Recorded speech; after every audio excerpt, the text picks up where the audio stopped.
Europe continent के में एक कंट्री है जर्मनी, वहां का एक ऑथर है, राइटर, जिसका नाम है बर्टहोल्ड डोबलर, जिसने एक किताब लिखी द एंड। और इस किताब की खासियत ये थी कि इसने अपनी जिंदगी के 20 साल सिर्फ चींटियों पे रिसर्च की, और 20 साल रिसर्च करने के बाद इसने किताब लिखी। ये 50, 100, 200, 300 पेज की किताब नहीं, बल्कि 746 पेजेस की किताब थी।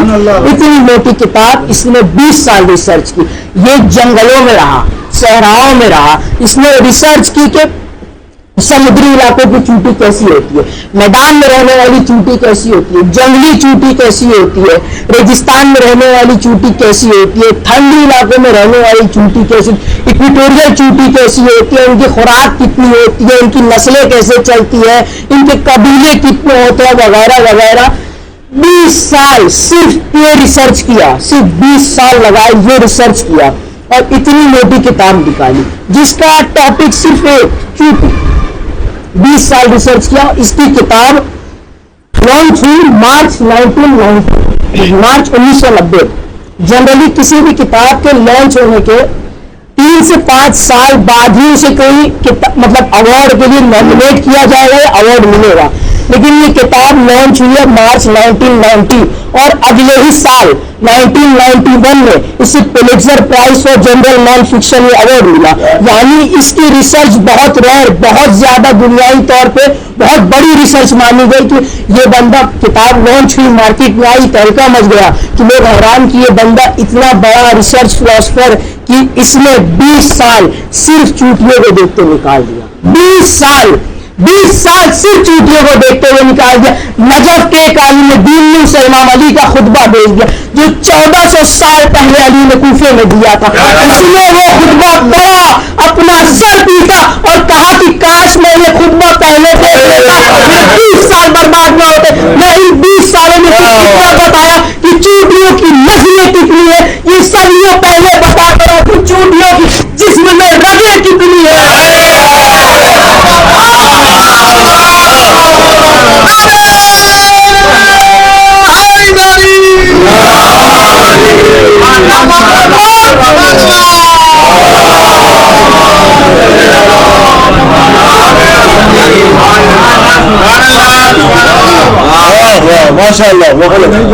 मौला रेत पे बैठे थे, एक साइल ने आके सवाल किया कि मौला, अल्लाह ने हर चीज में राज रखा है, फिर इस चूंटी में क्या राज रखा है? अमीरुल मोमिनीन ने वहां खुतबा जारी किया। देखिए, चूंटी की जो पूरी साल की खुराक है वो गंदम, वीट, उसका एक दाना है। अमीरुल मोमिनीन फरमाते हैं कि जब चूंटियां अपना खाना स्टोर करती है तो उसे 4 हिस्सों में डिवाइड करके करती है, 2 हिस्सों में नहीं करती है। अल्लाह ने इसे भी इतना शऊर दिया है कि 2 करेगी तो पैदा हो जाएगा। अमीरुल मोमिनीन फिर फरमाते हैं कि चूंटियां जब चलती है तो कतार में क्यों चलती है? सामने बैठे साहिल ने सवाल किया, मौला क्यों चलती है? मौला फिर फरमाते हैं कि चूंटियों की हर कबीले में, हर खानदान में एक ऐसी चूंटी होती है जो उनकी इमाम होती है, जो उनकी लीडर होती है, और चूंटियां इसे खुद अपना इमाम नहीं बनाती। पहली सीख ये मिली चूंटियों से कि चूंटियां भी अपना इमाम खुद नहीं बनाती।